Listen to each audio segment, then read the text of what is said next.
Welcome back नाज़रीन। खाकान साहब, किस तरह से टैक्सेशन करेंगे जब आपकी मैक्सिमम इलीट क्लास या फिर जो असम्बलियों में बैठे हुए हैं उनका बिजनेस हुड एग्रीकल्चर बेस्ड होगा और वो एक्सपोर्ट्स पे सब्सिडीज लेकर एक्सपोर्ट कर रहे होंगे, तो उनका तो कारोबार चल रहा है, वो क्यों इस पे टैक्सेशन करेंगे? बात यह कि इलीट हर मुल्क में होती है, पाकिस्तान में भी है, ये दुरुस्त बात है। इलीट की पाकिस्तान का जो कल्चर है उसको तब्दील करना है फ्रॉम रेंट सीकिंग फॉर, जिसको हम पाकिस्तान में देखते हैं, to growing their businesses, corporatizing their agriculture, growing their cement, sugar and other industries, जिसमें इटसेल्फ एक टैक्स गैप है, वो भी आइडेंटिफाइड है रिपोर्ट में जिसका आप जिक्र कर रहे हैं। अब ये काम तो हमें करने पड़ेंगी। इन इलीट्स जिनका आप जिक्र कर रहे हैं, इनका माइंडसेट तब्दील करना पड़ेगा। The more they grow in Pakistan, the more wealthier they will be, rather than कि हम उनको टैक्स डिस्टॉर्शंस में, टैक्स के निज़ाम में मराद दें। उनको ग्रोथ में, फॉर्मेलिटी में पैसे देकर, एक्सपोर्ट में सपोर्ट करके एक डिफरेंट माइंडसेट में लाएं, एक कंपेटिटिव मार्केट। वो दुनिया की, पाकिस्तान की मार्केट छोड़कर वीट दुनिया में बेचें, चीनी दुनिया में बेचें। हम कॉटन के इतने शॉर्ट में रह गए हैं, 5-5.5 मिलियन बेल्स कॉटन आती है, 12 मिलियन बेल्स आती थी। इस सारे निज़ाम की दुरुस्तगी जो है वो बजट में दिखाई देनी चाहिए। दानियल साहब, तरमीम से जो विफाक कह रहा है कि विफाक के पास बजट खत्म हो जाता है, उसके पास पैसे नहीं होते, क्या आप समझते हैं उससे कोई फर्क पड़ेगा?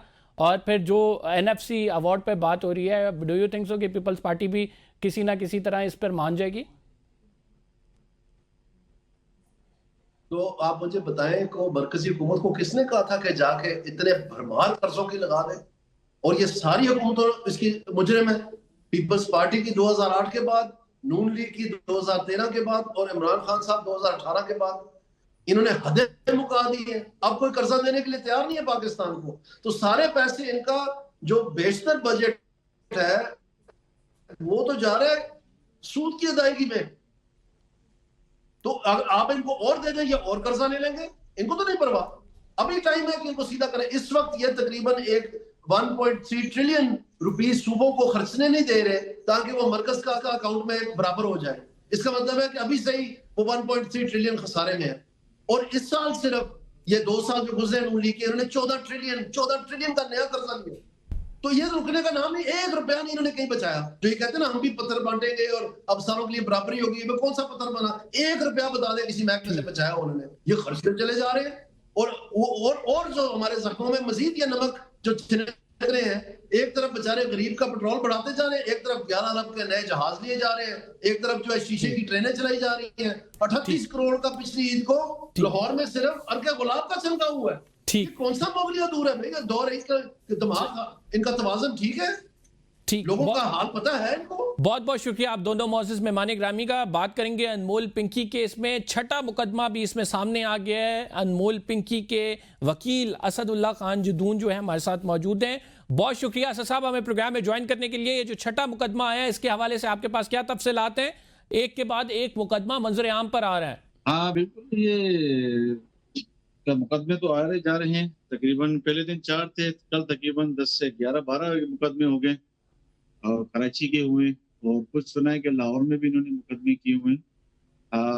अनमोल को कल जेसी कर दिया गया है कल की तारीखों में, खाली 2 केसेस में। एक जो 302 का केस था उसमें ऑलरेडी पहले ही वो क्या नाम है जेसी कर चुकी है। तो मजिस्ट्रेट कलसुम साहब ने उसको क्या नाम है जेसी किया था। फिर उन्होंने रिवीजन में उसको दोबारा क्या नाम है अपील करके उन्होंने उसके रिवीजन अलाउ करा के एडीजे साहब ने उनको दोबारा क्या नाम जेल कस्टडी पीएस कर दिया था, पीसी करके पुलिस के हवाले कर दिया था। तो उसको कल जब लेके आए तो कल भी उसी में 302 में इनको दोबारा मिल गई।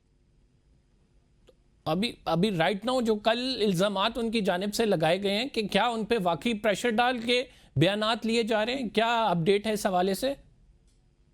जी बिल्कुल, उनका कहना यही था। उन्होंने मुझे भी यही कहा था और क्या नाम है मीडिया पे भी यही कहा था कि ये मुझ पर प्रेशर कर रहे हैं और मुझसे क्या नाम है अपने मनपसंद लोगों के नाम बुलाना चाह रहे हैं। बिल्कुल कल उन्होंने यही कहा था, अपने मीडिया पे भी कहा था उन्होंने और हमसे भी यही कहा था। कौन से वो मनपसंद लोग हैं और क्या एग्जैक्टली प्रेशर किया जा रहा है? जाहिर बात है आप उनके वकील हैं, उनसे बड़ी डिटेल आपकी गुफ्तगू हुई होगी। वहां पे उनके साथ कैसा रवैया रखा गया? एक तो हाई प्रोफाइल केस है ये, हाई प्रोफाइल केसेस में अमूमन पाकिस्तान में कैसा रवैया रखा जाता है ये आपको बखूबी मालूम है। लेकिन again when it comes to politics, आप समझते हैं कि इसका पॉलिटिकल एंगल भी है कोई?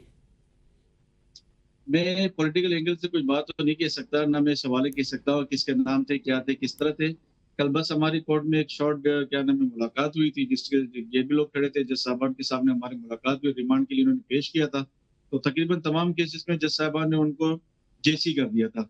सिर्फ 2 केसेस के अलावा, उसमें से एक केस जो 48-25 वाला था, उसमें ऑलरेडी वो वैसी एक्विट केसेस है, और उसमें जो जवाबदार था, मेन जवाबदार, उसको हम लोग ऑलरेडी वैसी उसको क्या नाम है हमने एक्विट किया हुआ है, और वो एक्विट केसेस था। उसमें साहब ने क्या नाम है रिमांड दिया है, और एक दूसरा 302 का केस जो झूठा दाखिल किया है इसके ऊपर, उसमें रिमांड मिला है।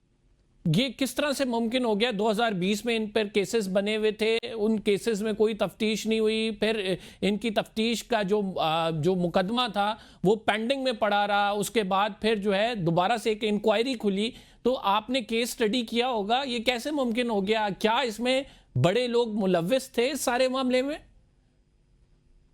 ये तो इस हवाले से कुछ नहीं कह सकता कि बड़े लोग मुलव्विस थे या नहीं थी। तो इन्वेस्टिगेशन जो है क्या नाम इनकी, जो पुलिस वाले इन्वेस्टिगेशन कर रहे हैं ऑलरेडी, ज्यादा तो बेहतर वही बताएंगे। और मेरे पास फिलहाल तो अभी ट्रायल हुआ नहीं है, उसकी जब ट्रायल चलेगा तब मैं इसके हवाले से आपको बताऊंगा कि क्या था क्या नहीं था। अभी जस्ट रिमांड का चल रहा है, वो एफआईआर लेके आते हैं और रिमांड का होता है। तो जस्ट अभी तक हम इस चीज में अपेयर हो गए, और फर्दर तो अभी जब ट्रायल आएगा तो ये तो फर्दर ट्रायल की कहानी होगी। तो फिर जब इन्वेस्टिगेशन की कंप्लीट होगी तो उसके बाद पता चलेगा कि फर्दर क्या काम था क्या नहीं। तशद्दुद के हवाले से आपकी क्या स्टेटमेंट है? क्या आपके मौकिल पे तशद्दुद किया गया है? जी बिल्कुल, उन्होंने कल मजिस्ट्रेट साहब को भी ये बताया था कि मुझ पे तशद्दुद कर रहे हैं, मुझे मार रहे हैं, और मुझे मारा भी है, मुझे डंडे भी मारे थे और मुझे चमाटे भी मारे थे। कल बाकायदा उन्होंने मजिस्ट्रेट साहब ने इकरार भी किया था। जो सियासतदानों के नाम आ रहे हैं उसमें से जो अनमोल साहिबा हैं, इनकी जानिब से किसी का नाम लिया गया? ख़ुसूसन वो कह रही थी कि बन्नी गाला से जो केस जोड़ा जा रहा है, क्या कहेंगे आप इस पे? नहीं, मैं इस बारे में तो कुछ नहीं कह सकता, ना मेरी इस बात में कोई डिस्कस हुई है, ना मेरी इस बात में कोई बातचीत हुई उनसे। मैं इस बारे में कुछ नहीं कह सकता कि मेरे से कोई बात नहीं हुई इस बारे में। और अगर ये जब हमारे को टाइम मिलेगा तो फिर मुझसे मालूमात लेंगे, फिर कुछ कह सकते हैं। और ये भी बात सामने आ रही है कि 1 मई को लाहौर का ये केस था जो कि कराची ट्रांसफ़र किया गया, लाहौर में उसकी पैरवी नहीं की गई, फिर कराची के केस आया। तो वो भी बात हमें वजाहत के साथ बता दें कि ये क्या मामला है। जी बिल्कुल, इनको 1 मई को उठाया गया था, और उठाने के बाद बाकायदा मीडिया पे इनकी वीडियो भी चली थी। और दूसरा यह है कि क्या नाम है, उसके बाद 10-12 दिन पेश करने के बाद इन्होंने यहाँ पे 12 तारीख को पेश किया। 1 मई को उठाने के बाद इन्होंने 12 तारीख को यहाँ पे मजिस्ट्रेट के सामने पेश किया था। ये बात हकीकत है। नाज़रीन, प्रोग्राम में फिलहाल इतना ही। कब्र से इजाज़त दीजिए, अगले प्रोग्राम में आपसे मुलाकात होगी। अल्लाह ने के बाद।